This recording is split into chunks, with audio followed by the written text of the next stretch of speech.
Hello' everyone, আশা কৰোঁ আপোনালোক সকলোৱে ভালে আছে।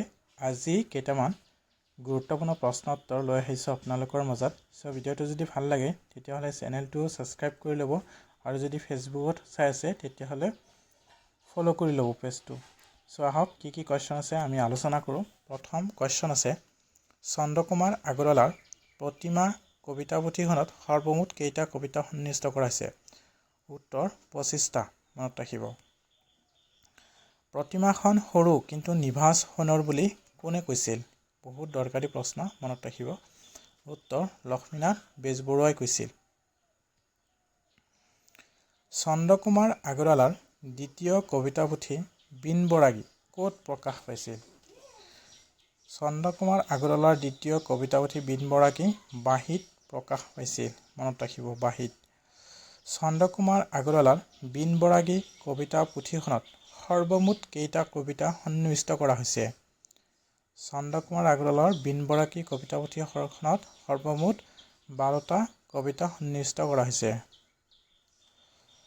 লক্ষ্মীনাথ বেজবৰুৱাৰ সাহিত্যিক জীৱন ক'ৰ পৰা আৰম্ভ হয়?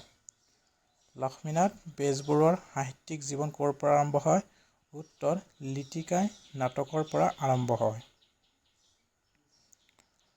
লক্ষ্মীনাথ বেজবৰুৱাৰ গল্প পুথি কেইখন কি কি?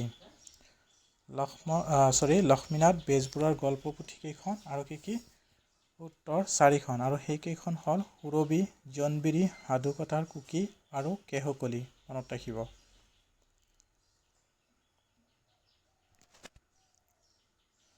লক্ষ্মীনাথ বেজবৰুৱাৰ মৰণোত্তৰভাৱে প্ৰকাশিত চুটিগল্প পুথিখনৰ নাম কি?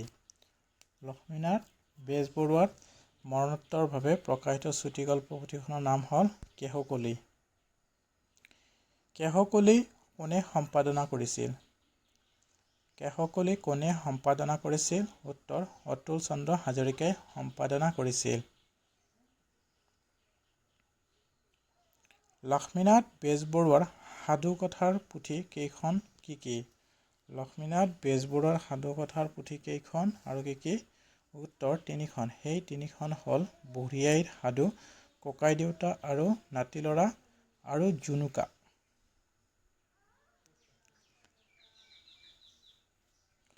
লক্ষ্মীনাথ বেজবৰুৱাৰ ধেমেলীয়া নাট কেইখন কি কি? লক্ষ্মীনাথ বেজবৰুৱাৰ ধেমেলীয়া নাট কেইখন আৰু কি কি? উত্তৰ 4খন, আৰু সেই 4খন হ'ল লিটিকাই, নমল, পাচনি আৰু চিকৰপতি নিকৰপতি। এইকেইটা কুৱেশ্যন আমি আলোচনা কৰিলোঁ। যদি ভিডিঅ'টো ভাল লাগে তেতিয়াহ'লে লাইক কৰিব, কমেণ্ট কৰিব আৰু শ্বেয়াৰ কৰিব।